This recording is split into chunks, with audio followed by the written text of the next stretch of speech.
আমি ৰাজ্যপালক লগ কৰি আহিছো, ৰাজ্যপাল ডাঙৰীয়াক লগ কৰি আহিছো আৰু আমি অহা 3 তাৰিখ যিটো অক্টোবৰ যেটো আমাৰ সোয়াৰিং সেৰেমনি ইয়াত আমি চিফ গেস্ট হিসাবে ইনভাইটেশন দিছো আৰু গভৰ্ণৰ ডাঙৰীয়াই আহিব বুলি আমাক কথা দিছো আৰু গভৰ্ণৰ ডাঙৰীয়াৰ যেটো এডিসি আমাক জনাইছে যে সেইদিনা গভৰ্ণৰ ডাঙৰীয়াৰ বাৰ্থডে আছে বুলি কৈছে।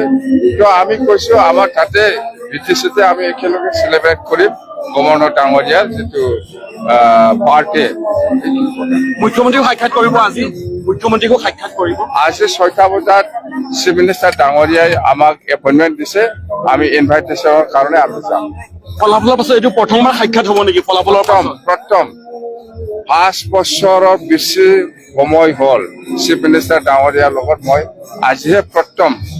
সেইদিনাখন ৰাতিপুৱা 4টা বজাত সাক্ষাৎ। এইটোতো বেলেগ, এইটো আমি এনে জাষ্ট যেটো আমাৰ এইটো ৰাজনীতি নহয়, এনে আমাৰ মাজত যিটো ফ্ৰেণ্ডশ্বিপ এইটো এনে মাত দিব আহিছো, কিন্তু পলিটিকেল নহয়।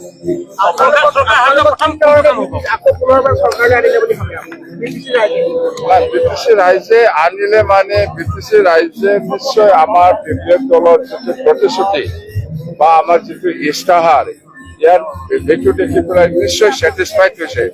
তো আমি সেইকাৰণে আমি কৈছো যে ৰাইজে বিশ্বাস কৰক, আমি সকলো জাতি জনগোষ্ঠী সকলো শ্ৰেণীৰ ৰাইজক আমি আহ্বান জনাইছিলো যে আপোনালোকে আমাৰ ওপৰত বিশ্বাস কৰক, ইস্তাহাৰত যেনেকে লিখিছে এনেকে আমি কাম কৰিম বুলি প্ৰতিশ্ৰুতি দিছে। সেইকাৰণে নিশ্চয় আমাৰ ওপৰত বিটিসিবাসী ৰাইজে নিশ্চয় বিশ্বাস লৈছে বা বিশ্বাস কৰিছে, যাৰ ফলত আজি বিপ্লৱ দলে মানে 28খন সিটত বিজয়ী হ'বলৈ সক্ষম হৈছে। মহিলা ডাঙৰীয়া, এটা গণতন্ত্ৰৰ কাৰণে অত্যন্ত এটা জৰুৰী প্ৰশ্ন যে এইবাৰ দেখা পোৱা গৈছে মুখ্যমন্ত্ৰীয়ে কৈছে আপোনালোকক সমৰ্থন দিব, UPP কৈছে সমৰ্থন দিব।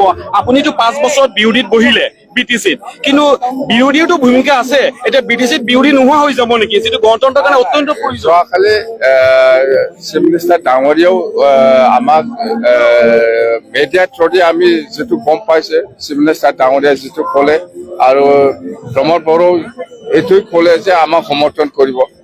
সমৰ্থন কৰাৰ ক্ষেত্ৰত আমাৰ কোনো বিৰোধিতা কৰাৰ কোনো প্ৰশ্ন নাহে।